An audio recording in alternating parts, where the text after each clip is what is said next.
오늘의 주제는 이겁니다. 살아가야 할 이유요. 예. 사실은 저는 보통 이 시간에, 그러니까 기독교 신앙이 없는 분들을 주로 이제 생각하면서 염두에 두고 이 시간의 메시지를 구성합니다. 근데 이런 생각을 좀 하게 돼요. 기독교 신앙이 있는 분들도 내가 왜 살아야 되는지 잘 모르겠다 이렇게 생각하는 분들이 꽤 많습니다. 그러니까 믿는 분들은 이렇게 생각을 하는 거죠. 예수 믿으면 천국 간다면서요. 그렇죠. 그러면 지금 삶이 너무 고통스러운데, 삶이 힘든데 바로 그냥 죽고 천국에 가면 안 되나요? 왜 나는 삶을 더 유지해야 하나요? 이런 질문들을 정말 많이 던집니다. 우리가 살아가야 될 이유가 있을까요? 우리가 이 문제를 더 깊고 진지하게 꼭 생각해 봐야만 하는 걸까요? 이 영화는 제가 좋아하는 스타일의 영화는 아닙니다. 왜냐하면 너무 달달하잖아요. 사실 좋아해요. 여기서 좋아한다 그러면 제가 좀 없어 보일까봐. Me Before You라는 영화죠. 영국 영화입니다. 저는 영국 영화가 보이는 그 묘한 그런 뭔가 닭살스러운 그런 게 있어요. 근데 그걸 좋아하는 것 같아요. 근데 어쨌든 영화는 되게 재밌는 영화입니다. 자, 처음부터 훈훈합니다. 그렇죠? 네, 윌입니다. 친구는 이름이 윌이에요. 뭐 직업이 정확히 영화 내에서는 나오지 않지만 돈을 되게 많이 버는 사람 같습니다. 그래서 굉장히 훈훈하게 생겼죠. 근데 이제 일을 하러 나가야 됩니다. 그래서 일을 하러 나가는데 비가 너무 많이 오는데 일하러 나가야 된다 그래서 나갑니다. 그래서 일을 하러 나가면서 이제 전화를 받으면서, 이러니까 전화를 받으면서 걸어 다니면 안 되는 거예요. 전화를 하면서 걸어가 다니다가 가운데 오토바이 보이시나요? 네, 이렇게 잘생긴 사람이 치여요.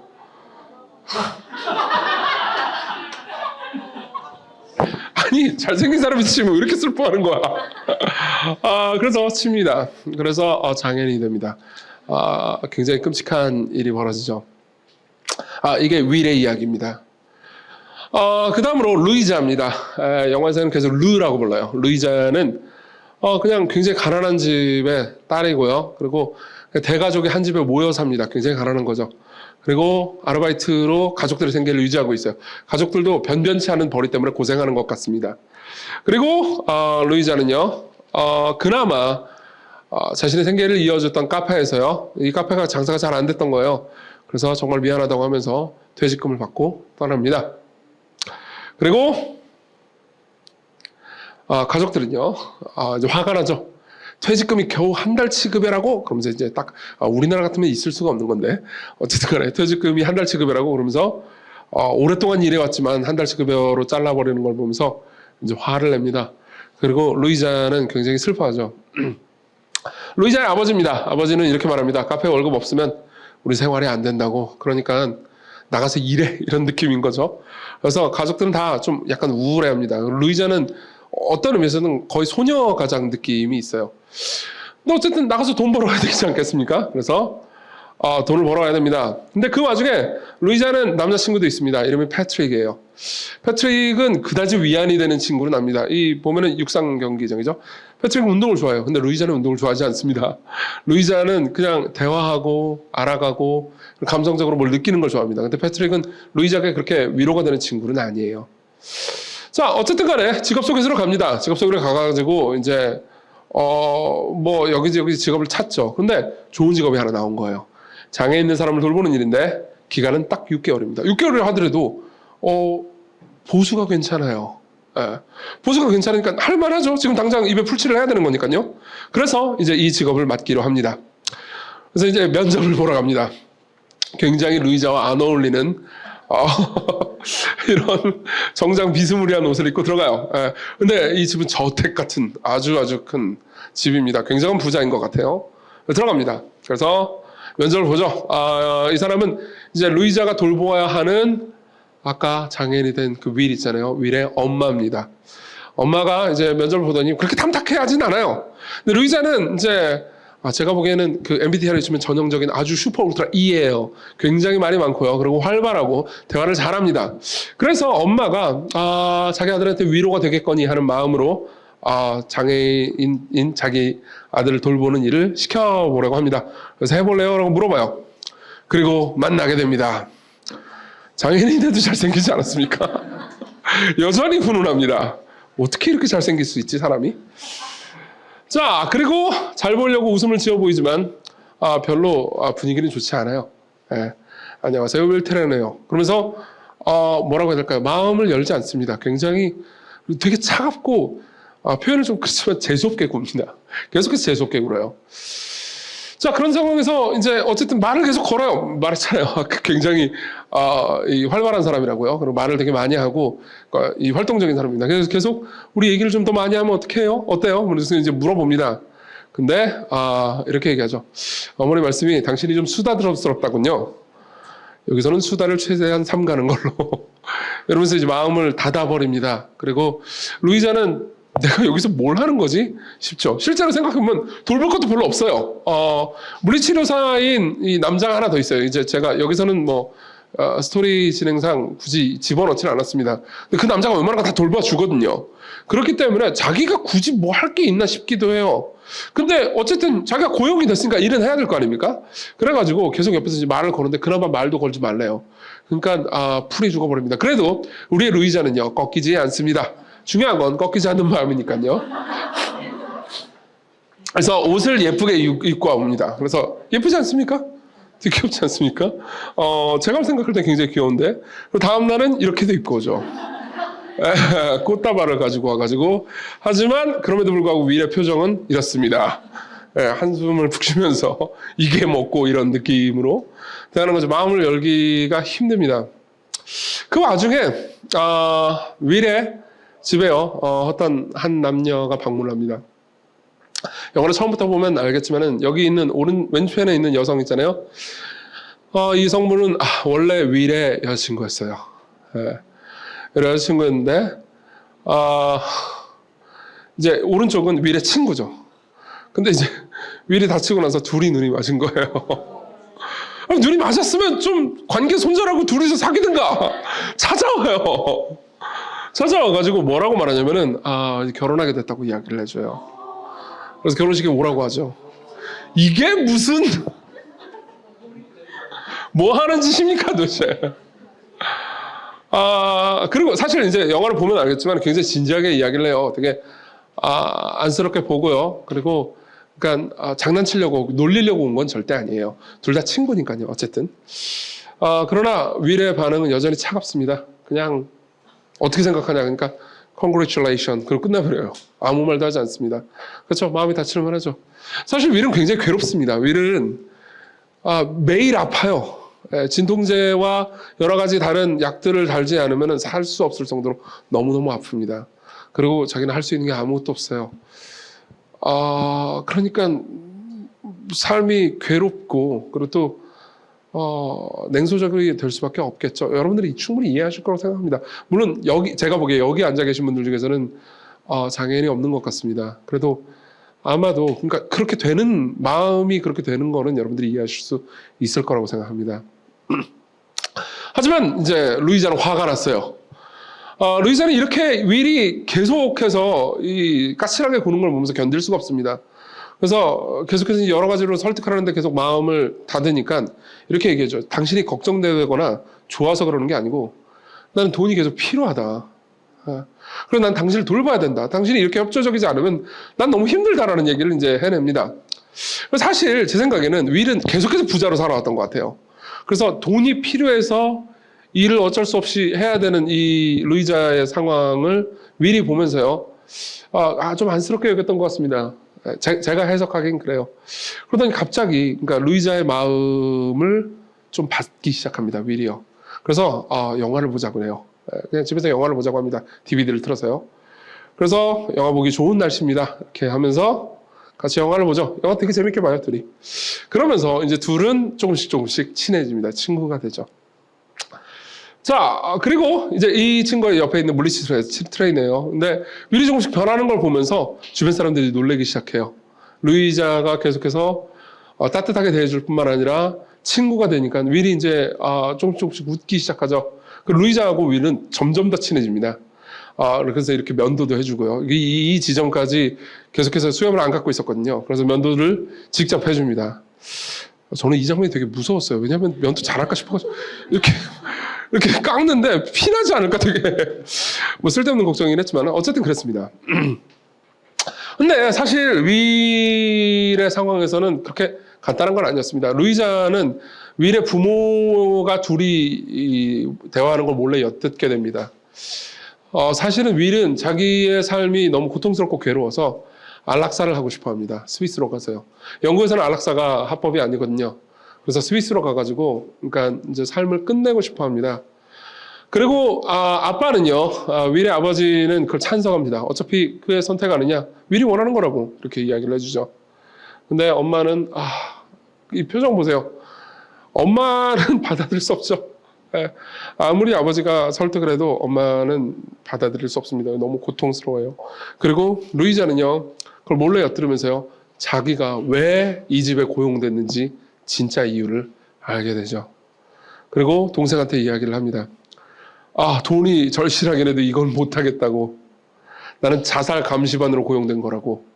이렇게 얘기를 하죠. 사실은 윌은 계속해서 죽고 싶었고요. 그리고 윌이 죽을까봐 옆에서 누가 쳐다보는 사람이 필요했던 거죠. 부모님이 없는 사이에도. 그렇죠? 그리고 무엇보다 윌에게 정말 따뜻하고 윌의 마음을 좀 업시켜줄 수 있는 활발한 사람이 옆에 있으면 윌이 마음을 바꾸지 않을까 이런 생각이 든 겁니다. 그래서 뭐 사실 뭐 일을 전혀 잘할 것 같아 보이지 않는 루이자 클라크를 고용을 한 거죠. 그러니까 동생이 이제 충고를 줍니다. 뭐냐면 어차피 그 사람 돈 많잖아. 그죠? 돈이 많으니까는 그 사람 돈을 막 써. 이렇게 이야기를 합니다. 이게 뭔 소린가 싶잖아요. 그 사람 돈을 써가지고 그 사람을 행복하게 해주라고 이야기를 합니다. 그래서 남은 시간을 특별하게 보낼 수 있게 해줘라. 그래서 같이 이것저것 많이 해라. 라고 충고를 줍니다. 그리고 루이자도 그게 옳다는 생각이 들어요. 그래서 많은 좋은 데를 데려가려고 합니다. 그래서 이 장면 혹시 이게 되게 유명한 장면인데 Me Before You 못 본 분들도 이 장면을 알 겁니다. 이게 굉장히 눈부시게 아름답지 않습니까? 둘 다? 어떻게 이렇게 잘생겼지? 짜증이 나는군요. 네. 그리고 좋은 시간을 보냅니다. 루이자의 생일이에요.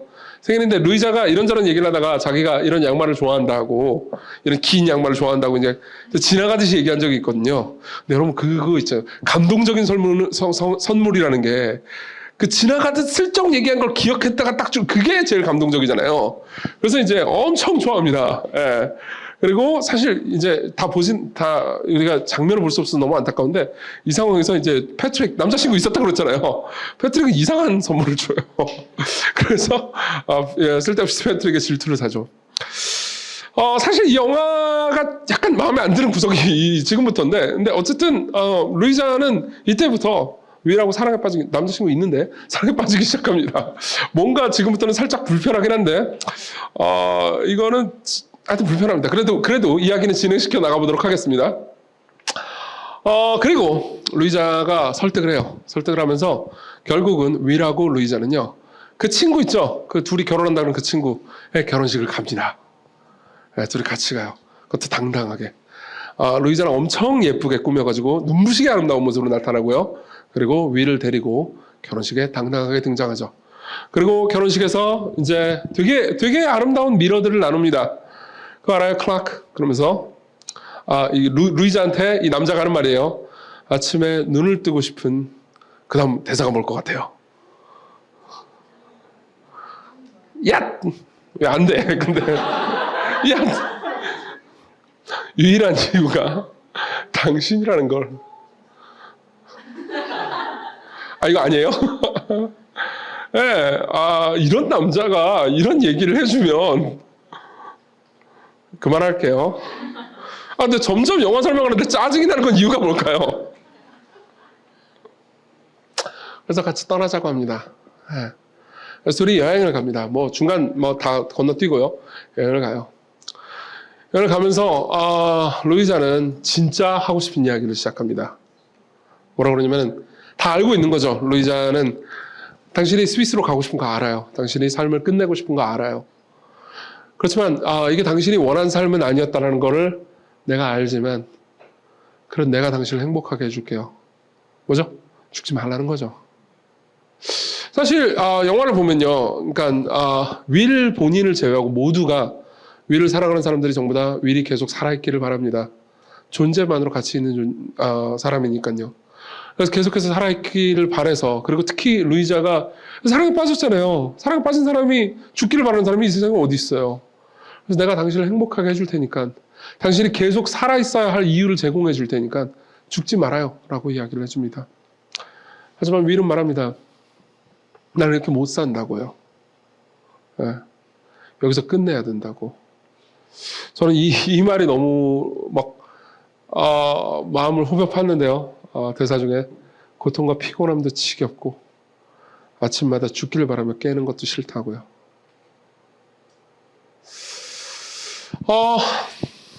그리고 그 이후의 스토리는 얘기하면 제가 또 스포일러가 돼서 여기까지 하겠습니다. 짜증나죠? 스포일러 할까요? 이렇게 생각해보죠. 과연 윌은 어떤 선택을 할까요? 윌은 죽을까요? 아니면 계속 살아남는 선택을 할까요? 영화를 이미 보신 분들도 있을 겁니다. 그분들은 결말을 아시겠죠. 그렇지만 저는 여기까지만 얘기하면서 이런 질문을 던지고 싶습니다. 윌은 살아야 하겠습니까? 여러분들은 어떻게 생각하십니까? 여러분들이 기독교인이든 기독교인이 아니든, 그러니까 꼭 답이 똑같지 않을 거라는 생각도 듭니다. 그렇죠? 어떤 분들은 이렇게 기독교인이라 하더라도요, 이런 경우에는 그냥 안락사할 수 있게 허용해줘야 되는 거 아닌가? 꼭 윌이 고통스러운 삶을 이어가도록 다른 사람을 위해서 살게 해야 되는가? 이런 질문을 던지는 분들도 계실 겁니다. 여기 계신 분들 중에 기독교인이 아닌 분들이라 하더라도, 그럼에도 불구하고 생을 끝내는 건 너무 고통스럽잖아. 이건 자살이잖아. 그러니까 주변 사람들을 위해서 살아야 되는 거 아니야? 그래도 삶은 의미 있고 가치 있는 거 아니야? 이렇게 생각하는 분들도 계실 겁니다. 그렇지만 우리 모두가 아마 동의할 수 있는 게 있을 겁니다. 저도 마찬가지입니다. 물론 저는 목사입니다. 그리고 저는 살아야 할 이유가 있다고 주장하는 사람이죠. 그렇기 때문에 저는 윌이 죽지 않으면 합니다. 죽지 말아야 한다고 생각하는 거죠. 근데 그게 안락사는 죄야, 그러니까 무조건 죽지 마, 이렇게 얘기하고 싶은 건 아닙니다. 오히려 이런 질문을 던져보고 싶은 거죠. 그럼 우리가 왜 살아야 합니까? 우리 삶에는 의미가 있습니까? 여러분들은 꼭 살아야 하는 겁니까? 질문이 이겁니다. 왜 나는 여전히 살아남아야 하는가? 네. 이 왼쪽 사람은 앤드류 솔로몬이라는 사람입니다. 저는 이 작가를 굉장히 좋아합니다. 최근에도 신작이 하나 나왔는데요. 저는 이 작가의 책을 다 읽었습니다. 이 작가는 한낮의 우울이라는 책을 예전에 쓴 적이 있어요. 저도 옛날에 약간 우울증 때문에 고통을 당한 적이 있습니다. 그리고 그 책은, 이 사람이 우울증 때문에 엄청나게 고통을 당했거든요. 근데 자신이 경험한 모든 우울증과 관련된 고통을 아주 섬세하게 그려낸 작품으로 유명합니다. 관심 있으면 한번 읽어보시면 좋겠습니다. 근데 이제 한낮의 우울로 유명해진 다음에 부모와 다른 아이들이라는 굉장히 재미있는 책을 씁니다. 이 책은 굉장히 두꺼운 두께로 2권짜리인데요. 여러분들이 굉장히 두껍지만 그래도 읽어보실 만할 겁니다. 재미가 있습니다. 일단 재미가 있고요. 그리고 여러 가지 감동을 줍니다. 이 내용은 부모와 다른 아이들이라는 이 책의 내용은 간단합니다. 그러니까 장애인 자녀를 가진 12부모를 인터뷰를 한 내용이에요. 그리고 어느 한 에피소드 감동적이지 않고 눈물을 자아내지 않게 하는 그런 에피소드는 없습니다. 정말 여러 가지를 생각하게 해줍니다. 근데 그 중에 서문에 보면요, 앤드류 솔로몬이 이렇게 이야기를 합니다. 이 책에 담긴 대다수 가족들이 어떻게 해서라도 피하고 싶었던 사건들을 통해, 그 피하고 싶었던 사건은 뭐죠? 장애인 자녀를 낳은 거예요. 그 사건들을 통해서 결국은 감사하게 됐다는 사실은 이 책의 가장 큰 수수께끼다. 여러분들이 이해를 돕기 위해서 말씀드리자면 앤드류 솔로몬은 기독교인이 아닙니다. 무신론자도 아닙니다. 그냥 제 생각에는 세속주의자인 것 같습니다. 그냥 평범한 기독교인은 확실히 아닙니다. 근데 그러니까 이해하기 어려운 일들을 계속해서 만나는 거죠. 생각해보세요. 장애인 아이가 낳습니다. 그러면 삶이 온통 불행하고 고통스럽고 괴롭기만 해야 되지 않겠습니까? 일반적인 상식은 그렇습니다. 근데 12커플을 인터뷰를 하면서 느낀 건 이거죠. 너무나 큰 수수께끼가 있는 거예요. 그 모든 사건들을 통해서 도리어 감사하게 됐다니요. 왜 그럴까요?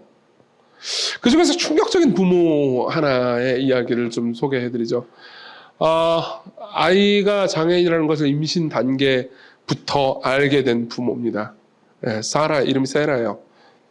세라는요, 아이가 장애인이라는 걸 알고 의사가 그러니까 낙태를 권유를 했습니다. 금방 해줄 수 있고, 이건 법을 어기는 것도 아니고, 그렇게 고통스럽지 않을 거다. 그리고 이 아이가 태어나가지고 나중에 자랄 미래를 생각해봐라. 이 아이도 고통스럽지 않겠냐. 그러니까는, 낙태를 해도 괜찮다라고 얘기를 해준 겁니다. 근데 무슨 이유든지, 사라는 아이를 낳습니다. 참고로 사라는 기독교인도 아닙니다. 기독교인도 아니에요. 근데 아이를 낳기로 합니다. 그리고 나서, 아이를 데려다 키웁니다. 사라는 어렸을 때 교회를 다닌 적이 있지만 그 오랫동안 교회를 전혀 다녀본 적이 없어요. 그리고 본인도 기독교인이 아닙니다. 근데 아이를 낳고 키우면서 이런 말을 하죠. 어째서 이런 소리를 하는지 나도 모를 일이지만 제이미가 세례를 받았으면 하는 마음이 주체할 수 없을 만큼 간절히 들었어요. 그러면서 이런 말을 하죠. 제이미가, 그러니까 자녀요, 영혼을 가지고 있다는 사실을 알고 있었던 것 같아요. 저는 이 말이 되게 많이 울림이 됐습니다. 왜냐하면요, 이 말을 하는 시점에도 기독교인은 아니었습니다. 사라는요. 그래서 어떻게 하냐면 사라는 자기 남편이랑 같이 교회를 갑니다. 교회를 가서 이렇게 얘기를 해요. 그 책에 보면은 설교를 통해서는 거의 전혀 어떤 영향도 받지 못했다고. 생각해보면 설교는 별거 아닌 것 같아요. 교회에서. 저는 가끔 그런 생각이 듭니다. 어쨌든 설교를 통해서 어떤 영향을 받거나 그런 건 아니었고, 그리고 여러 기독교의 교리들에 대해서 나는 뭐 받아들이지 못하는 것도 너무 많았다. 근데도 불구하고, 그러니까 하나는 붙잡을 수밖에 없었다는 거죠. 얘가 왜 존귀한 존재냐는 거죠. 제이미는 아무런 기능을 발휘하지 못합니다. 제이미는 거의 생각하실 수도 없습니다. 사실 솔직히 말하면 그냥 평범한 원숭이하고 비교를 해도 지능이 원숭이보다 더 떨어질 겁니다. 그리고 보통의 원숭이가 뭐라고 해야 될까요? 할 수 있는 모든 기능들이잖아요. 그 기능들을 대부분 하지 못합니다. 여기에는 거의 기능이 없는 제이미가 있고요. 여기에는 그래도 꽤 기능이 있는 원숭이가 있습니다. 보세요. 여러분 생각해 보십시오. 제이미를 죽인다면 우리는 살인이라고 말할 겁니다. 엄청난 죄라고 얘기하겠죠. 그렇지만 원숭이를 죽인다면 그건 나쁜 일이긴 하지만 뭐 끔찍하긴 하지만 원숭이를 요리해서 먹고 그런 사람들도 있잖아요. 그렇죠? 그리고 그게 물론 저는 나쁜 일이라고 생각합니다. 그러나 우리는 제이미를 죽인 것만큼 끔찍한 일이라고 말하지는 않을 겁니다. 그럼 이런 거죠. 사라의 생각은 이겁니다.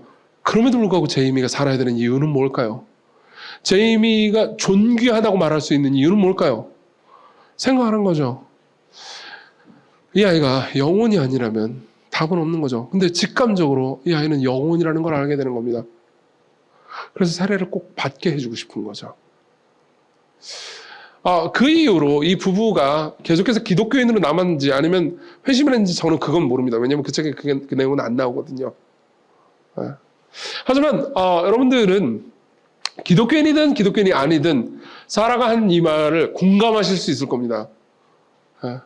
최소한 우리 모두는 이런 생각을 하실 겁니다. 사람이기 때문에 존귀하다고요. 그렇죠? 자, 보십시오. 윌이 너무 고통스러워서 죽기로 선택하는 그 선택을 물론 저는 잘못된 선택이라고 생각하긴 합니다. 그럼에도 불구하고 마냥 정죄하거나 미워할 수 없는 이유는 뭐죠? 우리 모두가 그러니까 그런 선택을 내리는 어떤 한 사람의 선택, 어떤 한 사람의 자유의지로 내리는 선택이 고귀하다는 것을 알고 있기 때문입니다. 그렇죠? 여러분들 모두가 한 사람의 개인적인 선택을 아무렇게나 마음대로 무시하면 안 된다는 걸 동의하실 겁니다. 맞죠? 근데 물어보죠. 그게 왜요? 어떤 사람이 자유의지로 내린 선택이 왜 모든 사람이 다 개개인이 고유하고 개개인이 존중받아 마땅한 겁니까? 인간이 그냥 물질일 뿐이라면요. 인간이 동물과 다를 바가 없다면 왜 한 사람 한 사람은 다 고귀한 존재고 존중받아 마땅한 겁니까? 그렇죠? 인간이 그저 물질일 뿐이고 인간에게 영혼이 없고 인간이 각자가 존귀한 존재가 아니라면요. 우린 누구도 그렇게 말할 수 없습니다. 우린 왜 돼지고기를 먹으면서 죄책감을 느끼지 않는데 인육을 먹는다면 죄책감을 느낄까요? 왜요?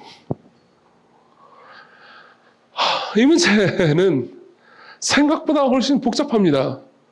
여러분들이 하나님이 없다고 생각한다면요. 여기에 대해서 성경은 이렇게 말해줍니다. 같이 한번 읽어봤으면 좋겠습니다. 시작. 우리는 하나님의 작품입니다. 선한 일을 하게 하시려고 하나님께서 그리스도 예수 안에서 우리를 만드셨습니다.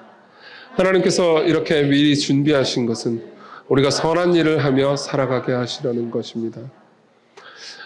이 구절은 설명할 내용으로 풍부하지만 지금 다 설명할 수가 없으니까 하나만 얘기해 드리겠습니다.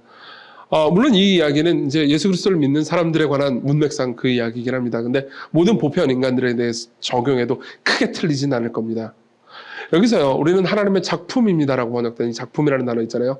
이 단어는 사실 오늘 낮에도 제가 설교 때 얘기했는데요, 포이에 말하는 단어입니다. 그리고 이 단어에서요, 포엠이 나왔습니다.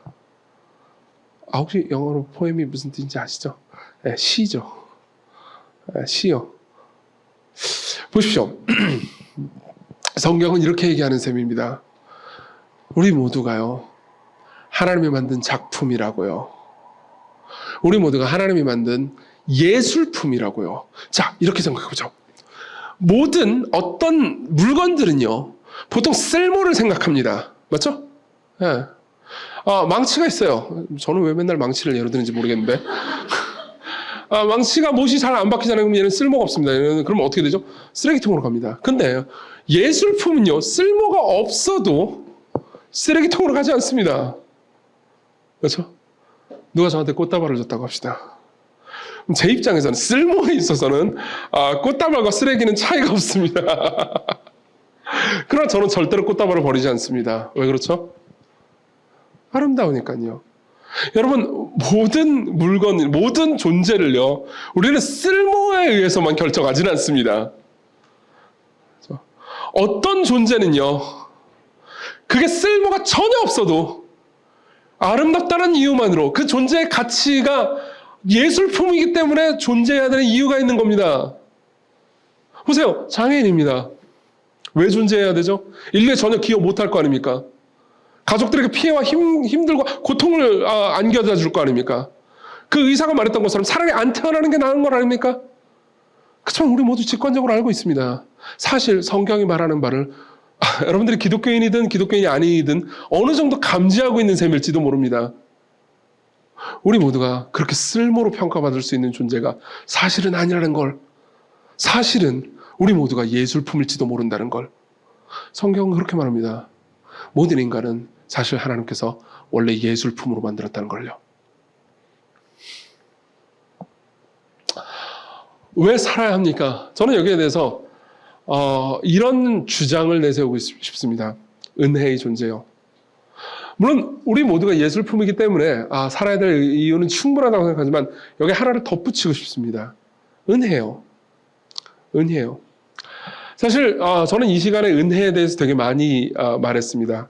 그렇기 때문에 은혜에 대해서 또 설명할 필요가 있는지 모르겠지만 그래도 여러분들의 이해를 돕기 위해서 한 번만 더 설명을 하겠습니다. 은혜의 정의를 얘기해 드리죠. 은혜는요, 받을 자격 없는 존재에게 줄 의무가 없는 존재가 값없이 베풀어주는 사랑입니다. 핵심은 이거예요. 자격과 의무예요. 예를 들면 여러분들이 열심히 일을 해가지고 돈을 벌었습니다. 그럼 여러분들이 은혜를 받은 겁니까? 아닙니다. 여러분들은 월급을 받은 겁니다. 여러분들은 받을 자격이 있었습니다. 그렇죠? 열심히 일했으니까요. 그리고 회사는 여러분들에게 줄 의무가 있습니다. 맞죠? 그렇기 때문에 의무와 자격 모두가 있기 때문에 그건 은혜가 아닙니다. 근데 만일요, 방금 찬양 인도를 한 민영자매가 이 찬양팀을 한 3년에서 5년, 한 5년 정도 신실하게, 벌써부터 표정이 안 좋네요. 신실하게 섬겼다고 합시다.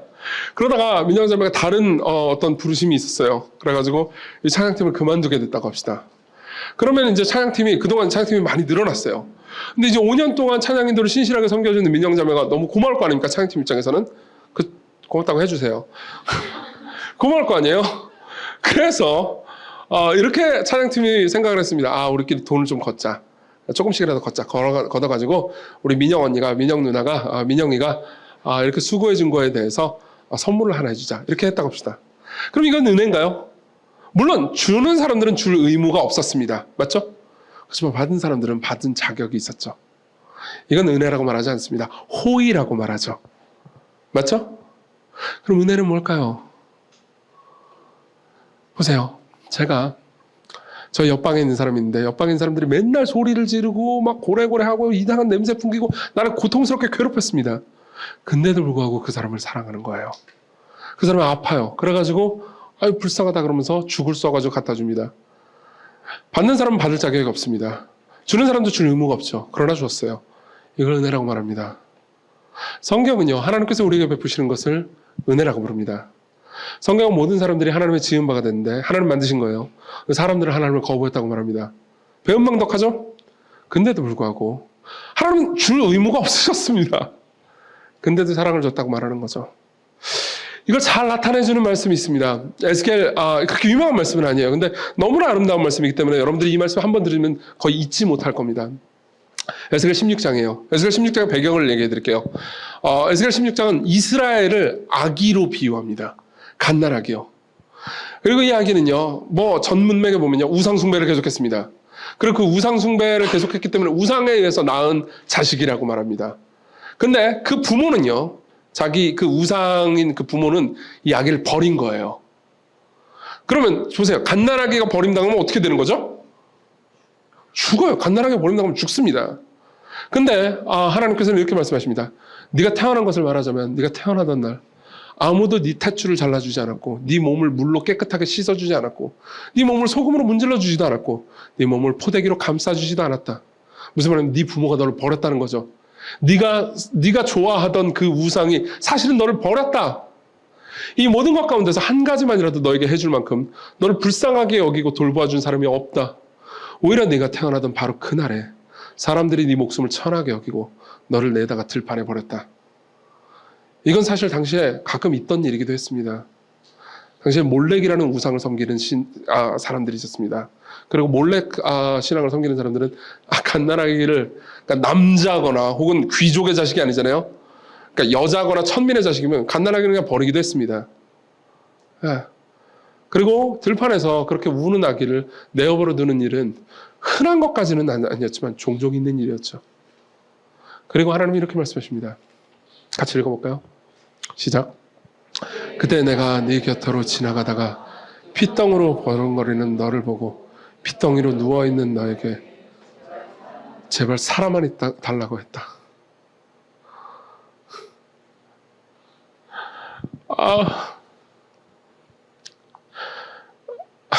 보세요. 제가 지금 눈시울이 붉어지는 이유는 이 배경을 여러분들보다 더 많이 알고 있기 때문일지도 모르겠습니다. 여러분들 입장에서는 저 인간이 왜 저러지 그렇게 될 수도 있는데 이스라엘은 정말 끔찍하게도 하나님께 반항했습니다. 이스라엘은 정말 끔찍하게도 하나님께 반항했다고요. 그리고 자기가 원하는 대로 했기 때문에 결국은 자업자득이었습니다. 버림받는 거는요. 근데 하나님이 말하죠. 그때 내가 네 곁으로 지나가다가 핏덩이로 버둥거리는 너를 보고 핏덩이로 누워있는 너에게 제발 사람만 달라고 했다.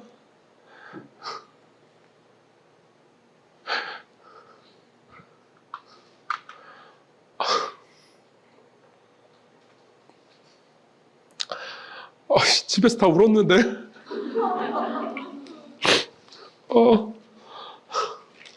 죄송해요. 오늘 설교를 올리지 말아달라고 해야지. 여러분, 내가 왜 살아야 하나요? 모르겠습니다. 저는 이유를 아직도 모르겠어요. 근데 이렇게까지 친절할 필요는 없었어요. 그래도 고마워요.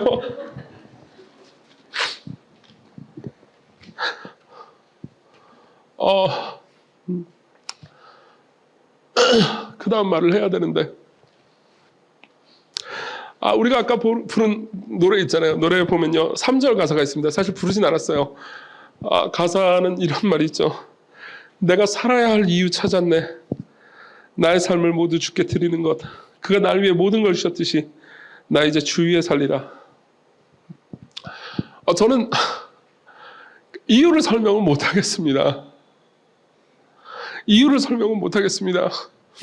근데 내가 배은망덕했는데도 불구하고 나를 보면서 내가 버림받은 존재인데 나를 보면서 사람만 있어달라고 말하는 존재가 신이라는 사실이 저기 살아있을 이유를 충분히 공급합니다. 신이 나한테 제발 사람만 달라고 했다라는 사실이 삶이 종종 고통스러워도 저에게 살아갈 이유를 주는 것 같습니다. 여러분, 도무지 이해할 수 없는 사랑을 아는 사람은요, 삶이 고통스러워도 견딜 힘을 얻게 되는 법이죠.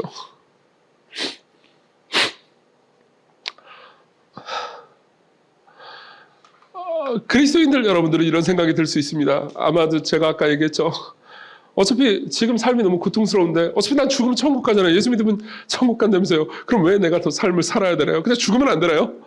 그냥 빨리 천국 가고 싶어요. 이렇게 생각하는 분들도 계시겠죠. 여러분들이 이해합니다. 그러나 제가 여러분들에게 드릴 수 있는 말씀이 있습니다. 여러분들이 천국에 가잖아요. 그럼 하나님의 사랑을 받게 되겠죠. 그리고 동시에 여러분들의 죄가 없어집니다. 성경에 가르치면요, 우리의 죄가 완전히 사라진다고 말합니다. 그러니까 하나님 보시기에도 너무 사랑스러울 만한 존재로 변한다는 거죠. 지금은 그렇지 않습니다. 지금 하나님 보시기에 우리가 자기중심적이고 늘 죄를 저지르는 존재죠. 그렇죠? 근데 하나님께서는요, 지금도 우리를 사랑하신다고 말합니다. 지금도 우리를 사랑하신다고 말합니다. 왜요? 모르죠, 뭐. 이해를 할 수 없어요. 근데 보세요. 우리가 천국에 가서 죄가 하나도 없는 상태에서 사랑스러운 존재로 변한 상태에서 하나님께 받는 사랑 있잖아요. 그 사랑도 엄청나게 큰 사랑일 겁니다. 하지만 지금 하나님께 늘 반역하고 죄를 저지르는 상태에서 받는 사랑은요, 그때 우리가 장래에 받을 사랑보다 더 큰 사랑입니다. 무슨 말입니까? 우리의 인생을요, 영원까지 확장시키잖아요. 그러면 지금이 우리의 전 인생 중에서 가장 사랑받는 시기라는 거죠. 왜 그럴까요?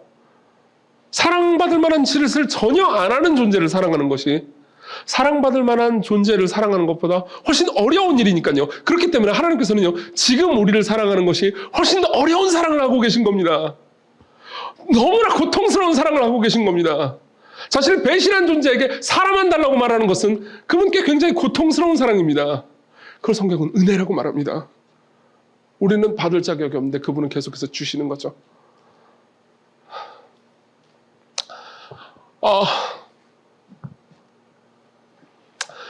이분의 이야기를 소개하고 끝내겠습니다. 이분은 조니 에릭슨 타다라는 분입니다. 이분은 그리스도인입니다.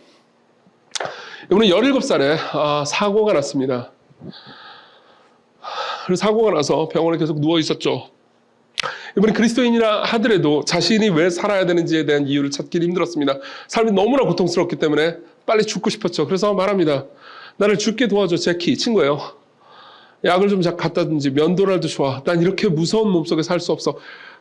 나를 죽게 도와줘, 제키. 제가 이 말 중에서 제일 와닿았던 거는요, 난 이렇게 무서운 몸속에 살 수 없어라는 말이죠. 아침에 일어나면 죽고 싶을 정도로 고통스럽거든요. 잠이 들기 힘들 정도로 고통스럽거든요. 내 몸이 너무 무서운 겁니다.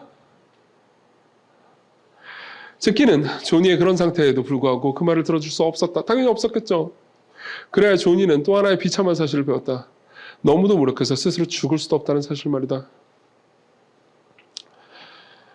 그러다가 친구가요, 조니는 계속해서 이제 자신을 이렇게 둔 하나님을 원망합니다. 그러다가 친구가 굉장히 재미있는 얘기를 하나 해줍니다. 그리고 그걸 깊이 묵상하게 되죠. 조니, 예수님은 네 느낌이 어떤지 아셔. 넌 혼자가 아니야. 아무렴 그도 마비가 되셨었는걸. 예수님이 마비가 되신 적이 있다는 거죠. 조니는 그녀를 노려보았습니다. 뭐라고? 너 도대체 무슨 말을 하고 있는 거니? 신디는 계속했다. 친구예요, 신디가. 그건 사실이야. 그러니까 십자가 위에 못 박히신 것을 생각해봐. 그의 등은 매맞은 것 때문에 쓰라렸을 테고 그는 움직여서 자세를 바꾸거나 몸의 무게를 좀 어떻게 해보고 싶으셨을 거야. 그렇지만 그럴 수 없었지. 그는 못에 박혀서 마비가 되신 거라고. 그 생각은 조니의 흥미를 자아냈다. 하나님께서 정확히 그녀의 몸을 괴찌르는 그 감각을 느끼셨다는 생각은 그냥 아는 게 아니고요. 느끼셨다는 생각은 전에는 한 번도 해보지 못했었다. 그 생각은 참으로 위로가 되었다. 그리고 존이는 말합니다. 하나님은 믿을 수 없을 정도로 내게 가까워지셨다. 친구들과 식구들이 내게 보여준 사랑에 어떤 변화를 가져왔는지 나는 보았다. 나는 깨닫기 시작했다. 하나님도 나를 사랑하신다는 걸. 여러분, 저는 여러분들을 설득시키러 이 자리에 나온 건 아닌 것 같습니다. 이 이야기를 듣고 나서도 설득이 안 되는 분들도 있을 겁니다. 그렇죠? 제가 아무리 여러분들을 설득하려고 해도 설득이 안 되는 것도 엄연한 사실이겠죠. 그렇죠? 저는 거기에 대해서 변명할 생각이 없습니다. 하지만 이것 역시 엄연한 사실이라는 것을 기억해 주십시오. 여러분들이 반항하거나 혹은 설득이 안 된다고 말하거나 혹은 필요 없다고 말하거나 뭘 어떻게 말해도 그분이 자기 백성들을 사랑하신다는 것은 엄연한 사실입니다. 저는 여기에 대해서도 변명할 생각이 없습니다. 그저 말하고 싶을 뿐입니다. 이후에 조니 에릭슨 타다는요, 자신의 삶의 의미와 가치를 깨닫게 됩니다. 그리고 자신과 같은 처지에 있는 장애인들을 돕죠. 그리고 조니와 친구들이라는 장애인 단체를 설립합니다. 그리고 전 세계에 엄청나게 많은 장애인들을 돕고 그들에게 희망을 주는 삶을 살죠. 그 이후의 이야기가 꼭 해피엔딩으로 끝났다고 해서 여러분들에게 이런 삶을 살라고 얘기하고 싶은 건 아닙니다. 오히려 이런 얘기를 하고 싶습니다. 이 사람은 삶의 의미를 찾았습니다. 자신의 삶이 이렇게 가혹했어도요. 여러분들은 삶의 의미를 찾았습니까? 여러분들이 제발 사람 달라고 말씀하시는 그분을 만나게 되면 여러분들은 삶의 의미를 찾게 될 겁니다. 그리고 더 나아가서 여러분들의 삶이 그분에게 있어서는 예술품이라는 것을 알게 될 겁니다.